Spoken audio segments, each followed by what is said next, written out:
예, 다음은 고려입니다. 두 번째 경기죠. 고려 정치부터 보겠습니다. 900년대 후백제가 견훤이 있고, 또 901년도에 후고려 궁예가 있죠. 918년에 고려가 송을 개성해서 왕건이 되고, 근데 918년에 고려가 건국이 됩니다. 그죠? 결국 왕건이 후고구려의 궁예 후예죠. 궁예가 키우던 사람인데 결국 그 궁예 밑에 있어서 배우다가 왕건이 결국 이제 고려를 세운 겁니다. 918년에. 그래서 발해 유민을 포용하고 또 신라를 항복하고 또 후백제를 정별해서 936년에 결국 통일을 맞이합니다. 제가 먼저 왕건은 모든 사람을 다 아우르기 위해서 통합적으로 혼인이나 사상이나 또 사신간의 기인을 정해서 호족들을 이렇게 통합하고 견제했습니다.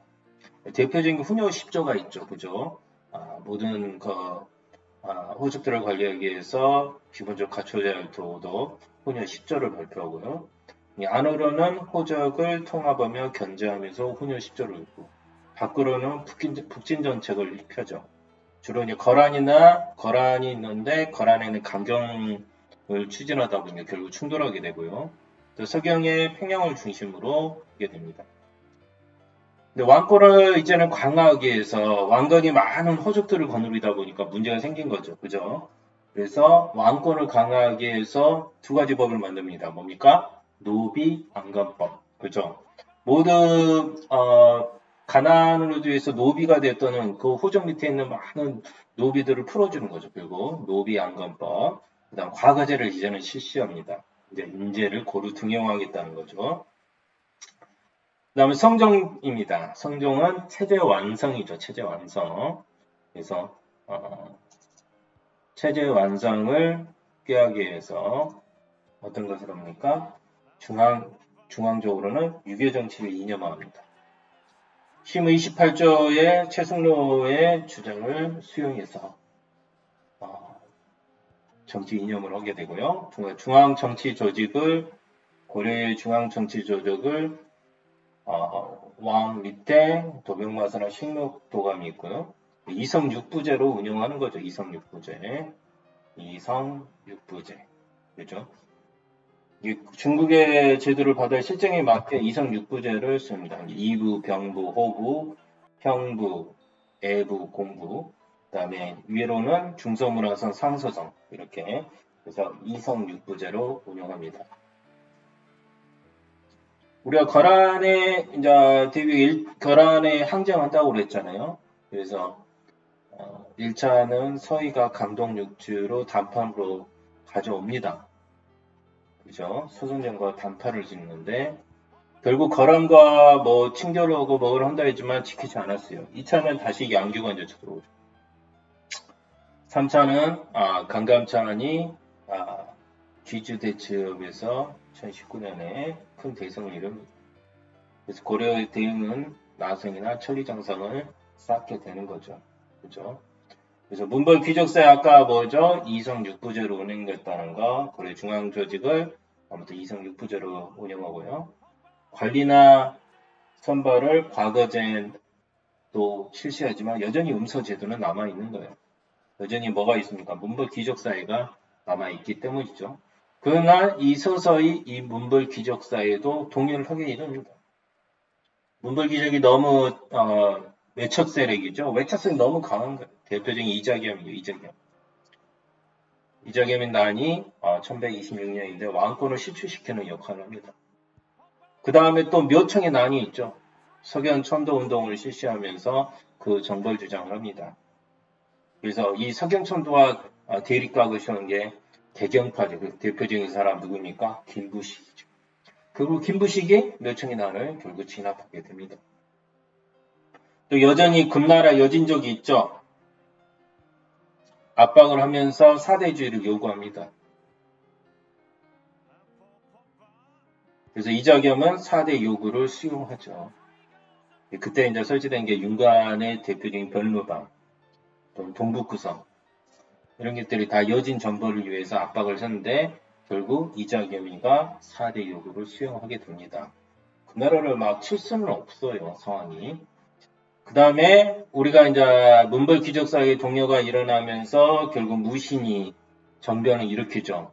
지금까지는 무신이 굉장히 차별됐고 이렇기 때문에 무신 정변을 일으켜요. 그때가 1170년이에요.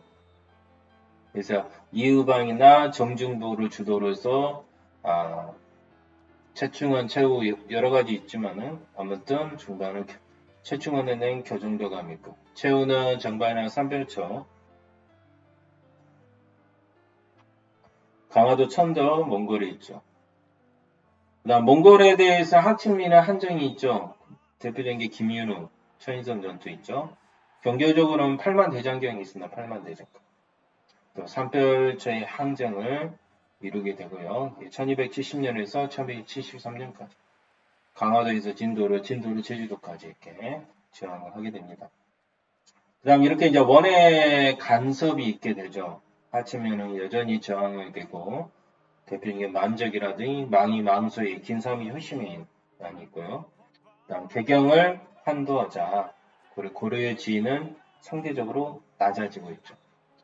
부마국 체제로 가게 되는데 결국 영토를 강탈당하고 쌍성 총관부와 동령도 판나 총관부를 결국 두게 됩니다. 내정을 당연히 간섭하겠죠. 정동현성이라 다루같이. 인적 물적으로 징발하게 됩니다. 공여를 해야 되고 또 특산물을 바쳐야 되고 여명연합군이 두 차례 일본 원종에 동원되게 됩니다. 온 나라가 대표적인 몽골 아닙니까, 몽골이. 그래서 공민할 때 이제 자주 개혁을 하기 위해서 전방을 폐지하고 그 다음 전민병조당함을 신도를 위해서 전민병조당함을 설치하게 되는 거죠. 개혁을 하게 됩니다.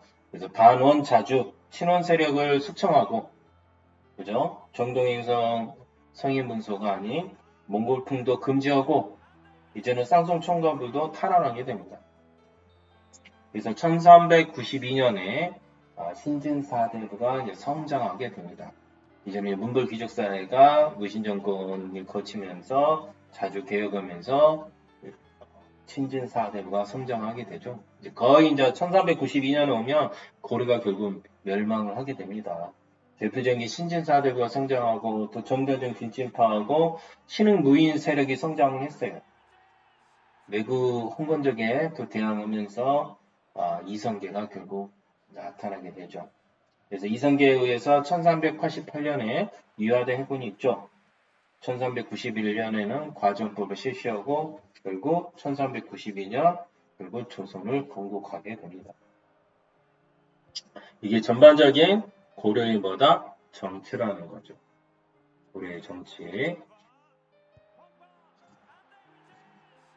그 다음에 경제입니다. 경제. 고려 경제 사회 문화는 어땠습니까? 토지는 전시가를 실시했고요.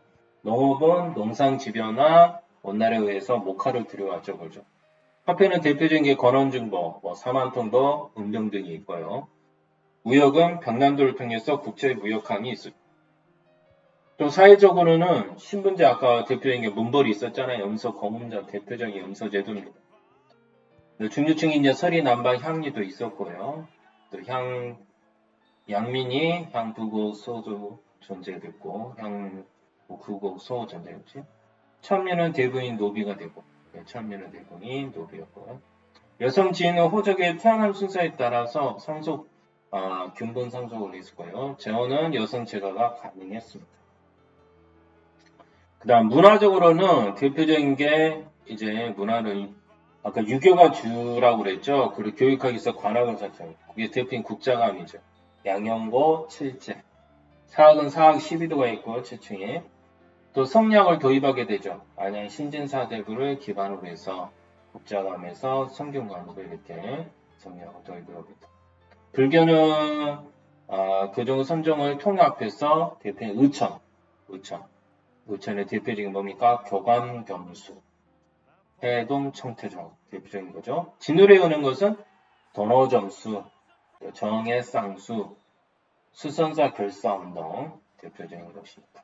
의천의 교감겸수, 해동, 천태종, 진울의 도노점수, 청해쌍수, 정해쌍수, 수선사의 결사운동이 있습니다.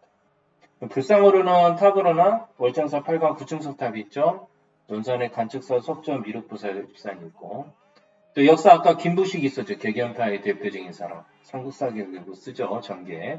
후기는 민족의식을 거치기 위해서 동맹왕 표명한 삼국유사. 이른의 단군 신화죠. 삼국유사, 그 다음에 제왕기 이렇게 됩니다. 인쇄수는 목판이 대표적이고 있는 거죠. 몽골 시기 13세기에 8만 대장경이 대표적인 거죠. 또 직지 심체 요절이 있고 금속 활자는 직지 심체 요절. 또 과학적으로는 첨부선에서 화포가 개발되잖아요. 화통도관이 있고 또 원해에서 역법이나 수시력이 있었다. 여기까지가 우리가 이제 살펴봤던 모든 경제문화 사회에 대한 고려에 대한 얘기입니다.